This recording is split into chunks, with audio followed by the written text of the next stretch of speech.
Ndakamuka ndine vana vakwasha vangu vasipo vachaenda kunesi mabhedzi enetinodura mawidzi tibva takadzoka zvekuma2 dzemasikati vandapfuurira futi nevana vataenda futi kune rimwe gadhini remuriwo tasvika ikoko bva tadiridza time dzanga dzatove zvekuma5 tibva ndatinini kuvana dzokerai kumba. Ini ndakunoona pane vamwe tete vedu vanogara kumhiri vairwara vana vachibva vadzokera kumba ndakanoona tete vaya ndaona tete vaya wakazotoshaiko havo vandadzokera kumba ndatakura mugomo wangu ndakatosvika pachibhorani ndakadzidza mvura yangu ndatakura ndadzokera kumba zvekuma5 ndoka ndakasvika pana Tagwasi ari pamba aripopota. Saka inini chakandinetsa ndechekuti pamba papasina kana munhu wemurume ndibva ndasvika pamba papa inini handina kuda kuti nditaure naye Tagwasha uyu ndakati ini kuti nditaure naye pasina munhu wemurume hazvigoni. Ndakangosvikotura mugomo wangu mba ndauisa pakicheni pastubhe pakicheni ndibva ndati kuti ndimumirire hangu ini handizongozvikwanisa ndibva ndakutoenda kubhedroom. Saka time ndakandosvika pavheranda pabhedroom ndotime dzaakandibata andibata kudaro ndopa ndakabva ndadonha mbatotanga kutondiro apa achinzi anga atombopindira mwana aigeza form 2 kubhavha musi wacho iwoyo. Saka atotanga kutondiro paya oneiwe ndadii nyaya yacho handamboinzwa utongondirowa handidi kuti mugare papo. Saka time yandakazopukunyukawo ndo time yandakazopinda mumba vandazvikira nevana vaye ndokuti vana vandandinawo ndandine muform 2 musikana nekamugrade 3 neka0 grade kwabva tazvikira mumba kwatosvika iye Tagwasha wacho time yaakaona kuti ndaputunyuka akabva atora matombo svika nhasi muri kufira mumba imomo. Saka isusu nekuti takiyawo taramba tirimo akaramba arikupoterera azoona kuti vanhu vaye vangoramba vari mumba ndopa akazotanga kufamba achienda kumba kwake. Aenda kumba kwake isusu ndopatakanzwa kuti nechekure uko ndopa takabva tabudawo mumba muya netwana tuya tibva tamhanya kuenda kuvhileji kune vangu. Kwautosvika kuya kwakuchiwataurirawo nyaya taudza nyaya ndopa wakati hazvigoni kuti murare musina mapurisa asina kuziva kuti nyaya yenyu yakamira sei. Ndopa takabva taenda kune maneighborhood ariko ikoko vachibva kuti hwausiku wanyanya munozomuka makuseni muchienda kumapurisa. Ndazomukawo mangwana acho makuseni zvekuma7 vandazoenda kupolisi kuchinhenga. Ndasvika kupolisi kuya wakatigashirawo zvakanaka kwabva ndavaudze nyaya yangu yandakanga ndafambira vachibva nditi muchiendai kuchipatara. Mangwana acho ndopa ndakamuka ndikauya kuno kwaSACA. Ndauya kuchipatara ndopa mapepa acho andakanga ndafambira kuno handina kumapihwa musi wacho. Ndakazoita zvokutodzoka futi mandazopihwa mapepa aya mandazomadzosera futi kuchinhenga. Ndaenda kuchinhenga kuyako wakanditi mirai kana nyaya yenyu ichinge yaonekwa kuti yakamira sei tichazokuudzai. Ini ndibva ndagara ndaivafonera nyaya yapapa hatisati taita kuti nyaya yenyu iite ndichivafonera. Saka time manje yakanga yafamba ndibva ndati bheka tiende ikoko kuchinhenga kwacho chaiko tinonzwa kuti nyaya iya yapapi. Ndopa takasimuka avo vazodzokawo kurwendo rwavo rwanga wafamba tibva taenda kuchinhenga kwakusvika kwabva tafonera mupurisa akanga aita nyaya yedu zvikanzi ari kumai ndokwaakari. Kwabva ndavabvunza ko nyaya iye yapapi zvikanzi nyaya yenyu iye yakatopera Tagwasha akatobvisa faini. Ko zvamusina kuzondizivisawo kuti Tagwasha akabvisa faini zvikanzi ndo zvakatoitika nyaya yenyu yakatopera. Saka nekusaziva ndakabva ndauya futi kuno kupolisi yekwaSACA ndichida kunzwisisa kuti kunyaya yacho yakangopera ini ndisina kuzoudzawo kuti nyaya iyi yadii yapera.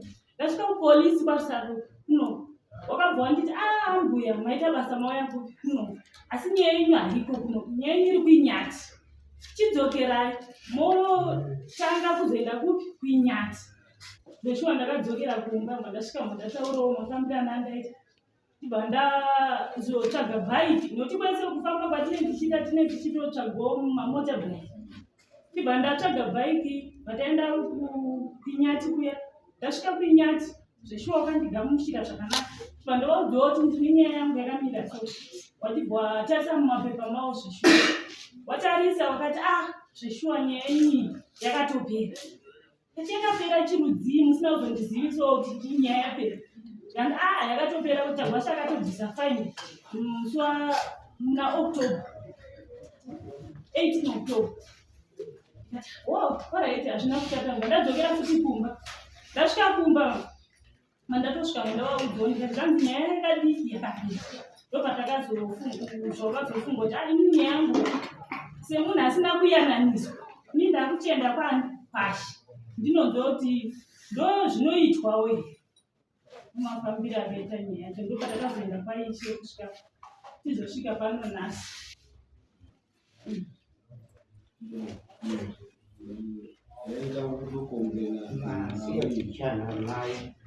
Unodetsera kuti Tagwasha akazotenga mapurisa. Mupurisa uya ubva tafonerana nemupurisa uya takati nyaya yechiwanhu dzemapurisa tinodziziva. Yokurova mukadzi wemunhu tinoda kuti titsanangurirana kuno tikuda Tagwasha kuti auye kuno. Kwete zvimatengana izvo Tagwasha akatouya padare akati ndatobhadhara kare. Tikati kana iwe mupurisa wacho uri kudanira akupira una disco kusapi Tagwasha akasauya pano ipo akazoti Tagwasha enda unofunge nacho. Pamakamutonga makasvitsana papo apo takamutonga takamubata kuti ane mhosva takati urova mukadzi wemunhu unobvisa moyo ndiye tabvumirana. Takabvumirana munani muna December.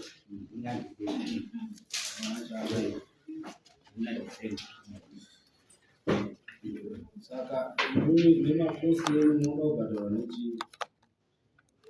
Makosi enyu munoaziva aya Matiza ndaishandisa mashandisa matiza akawanda kusvika tisvike pari nhasi mari yataishandisa yese pamwe chete $189. kuti imwombe chaiyo imwombe tobata iyo judgment yavakapuwa yemwombe kuti anobvisa mombe 1 iyo yaakanzi abvise naichi then toita mombe yemapost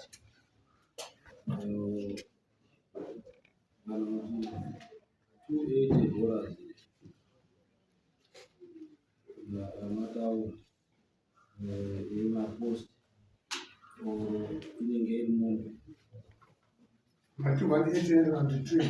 $189.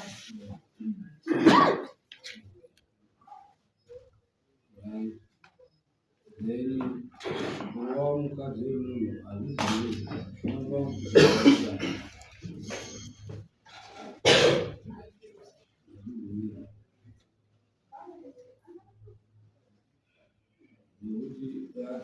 nekutenga mapurisa kuti ngozi criminal offense akandobata kupindura kamwana kasina kupfeka zvese aiparonga yakatoenda yakauya kukoti isina kutopedzwa nemapurisa yaivakuya kukoti ndo yaipadeterminal acho akaita choko mumunhu ndaitoda kuzonyorwa ripoti munoenda kumapurisa 189 ndoeneka nemakosi amabhadharo manasere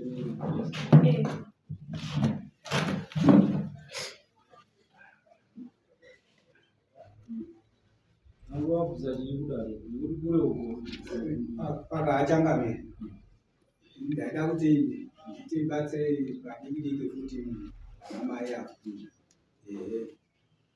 vanofanira kuti pawakaenda chinzwa kuti akabhadhara faini vanofanira kumbira referensi yacho. Ndakatoenda ndikandopinda. Makapuwa referensi yacho.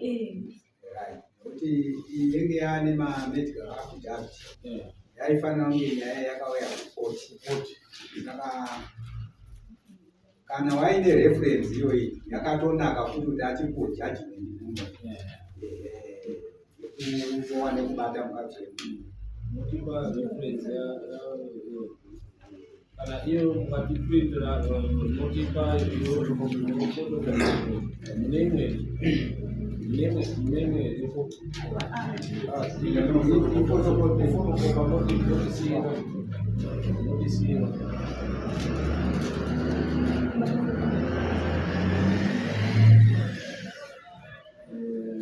notisira okuzarebe akwata apise mundu kudai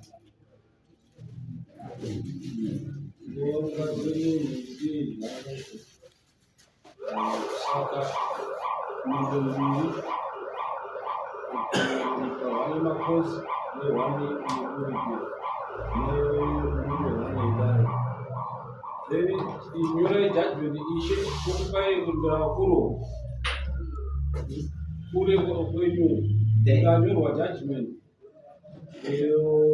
Mungu mangoenda naye nemapurisa anondo ninavo mapurisa hata kuti avaendesa then after 1 week asina kubhadhara muchitowakomana eite basa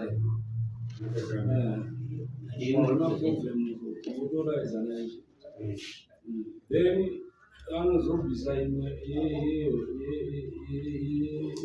full execution yechifo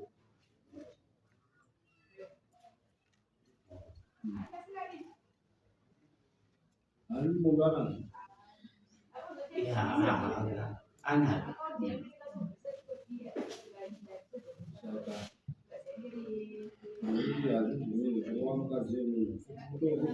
Kuponisa murume wake kuzorova kana murume aine problem aine anoenda unopo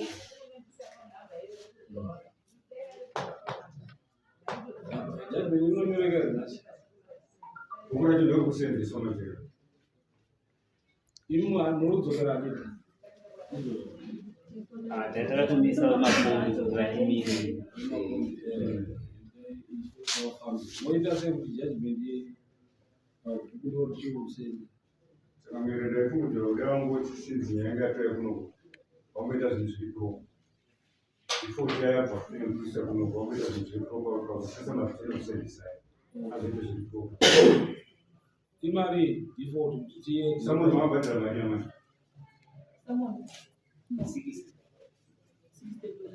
chibhadhara $40 ye-default tiri vharaenda Monday roenda topa 1 week to pay then execution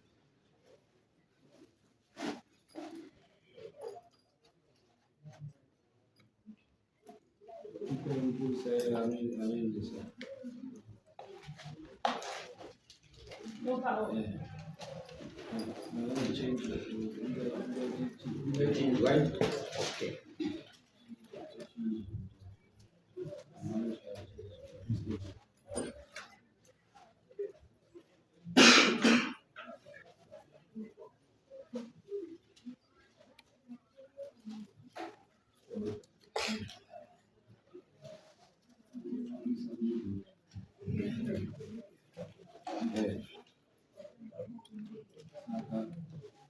which is the water rubber 195 is a 40 better to cheap.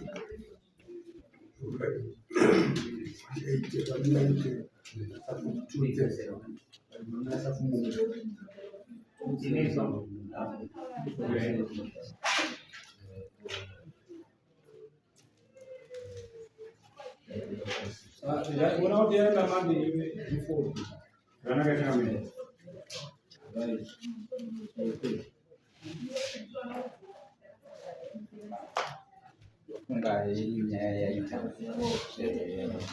So, normally people be one, they two, before account. Then we move it. Then you form move just wait for